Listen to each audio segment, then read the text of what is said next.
Good afternoon, folks. This is Bob Sullivan again, and I am with you at this managers session.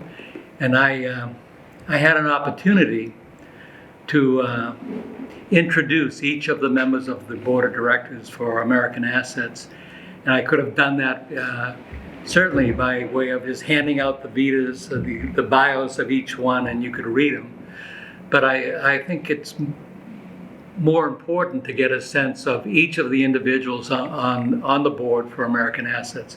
I think we have a spectacular board, and I think you know that the board of publicly traded companies are made up of primarily of independent directors, meaning directors that have no management affiliation with the company, the independent part.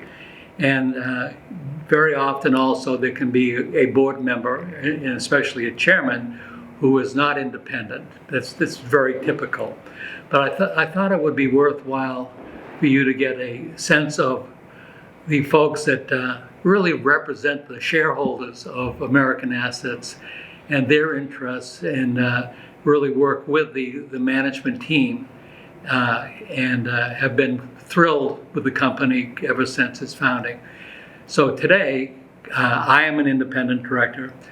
We have Nina Tran, Joy Schaefer, and Tom Olinger that are the three other independent directors. And I've asked each one to give a quick introduction of themselves. And then right after this, I'm going to have a very short general discussion of what the issues are, what we do as a board of directors. So I'm going to begin with Nina.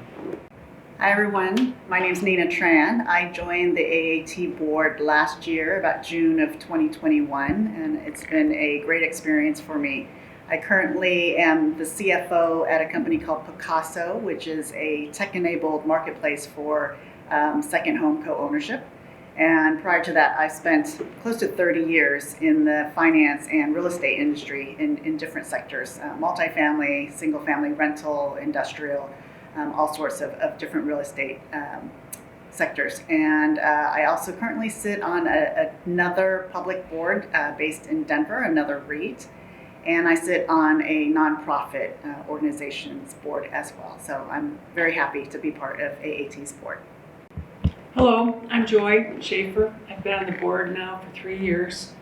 My background is all about financial services, from the operations to the accounting to the financial side of banking, auto finance, mortgage finance.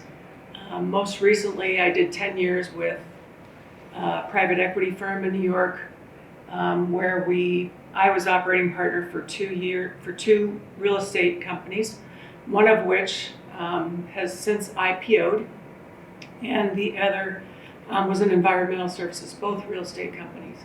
I am thrilled to be on this board with this caliber of board member. Hi, hello everyone. Name's Tom Olinger. I'm from the Bay Area. I've been on the board of AAT since the IPO back in 2011. I was formerly the CFO of Prologis, which is a global logistics REIT. I spent 15 years there. And prior to that, I was at Oracle Corporation. So I come from a background of mostly real estate with a little bit of technology.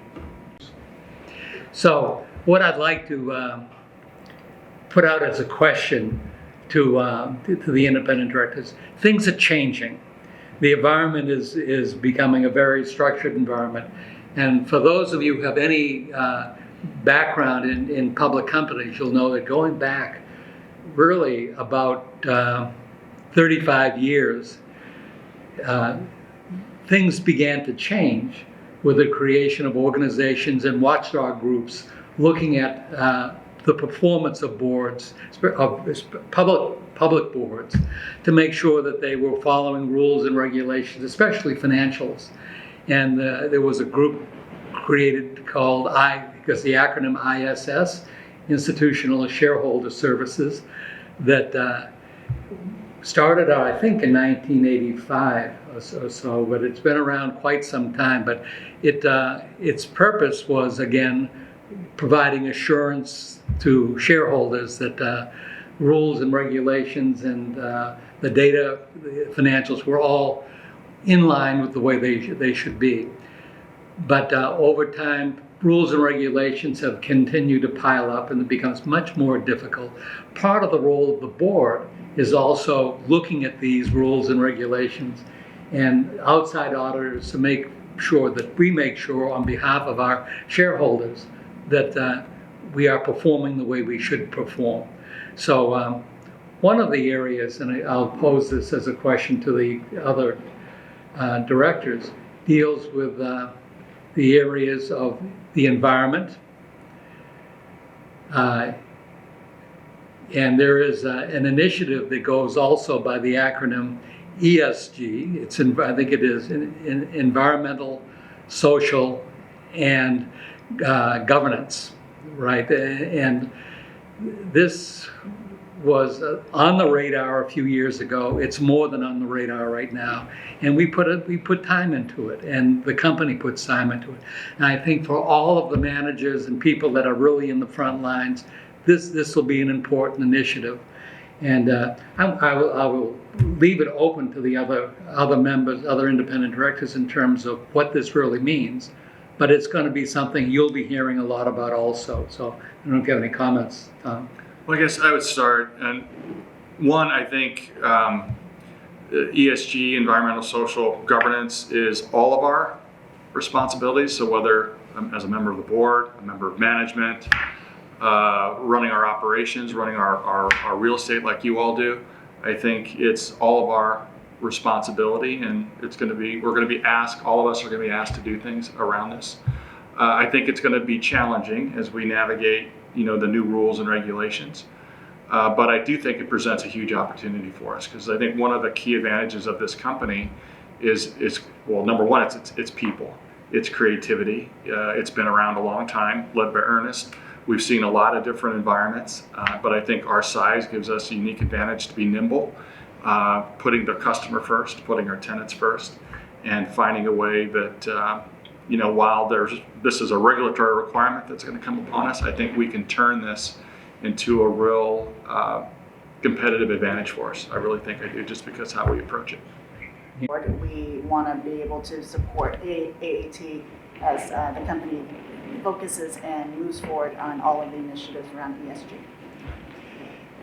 So this is one of the topics that it will be a team approach. And so even though we talk about it, and part of our responsibility is also to make sure that we're certainly abiding by the rules, but in many cases, I think with enthusiasm, we'd like to be pioneers. We'd like to be ahead of the game and not just at the end. Second thing, just to note, the board is very sensitive to the social, environmental aspects, and so we're all aware of this, and I know all of you are aware of this, that the environment, the economic environment with inflation, we're very sensitive to it. It's not something that we ignore, or that any of the leadership in the company ignores. It's very important. We have conversations about it because we don't want inflation to ever be a reason that we basically begin to lose the best and the brightest in the company. And so we have conversations about this, and I must say the management leadership of American Assets also is really at the forefront in making sure inflation should not be something that causes us to begin to lose really, really good people. One final point, and then I'm going to turn this back to the audience, and that is there have been studies done in terms of why folks, after the pandemic has been a really challenging period for everybody. It's not just with American. Everyone has been challenged by COVID and the pandemic. And we're now hopefully over the hump, and we're really beginning to think about going back to whatever a normal environment might be. And so the studies that have been done have looked at why individuals may have chosen not to go back and what reasons they have and so forth. And there are normal reasons that you expect. One can be the salary scales and so forth. You know that. The other can be the cultural and social dimensions. You feel at home. And we're hoping, for example, at American Assets that, we really believe this, that there is a culture developed that really is embracing to the community, and one that really makes folks feel that this is a place that you want to be. And then the third area, which is very, very important, and that is, are folks appreciated for what they do? Is there a sense that there is recognition for the great jobs that individuals do for their work? And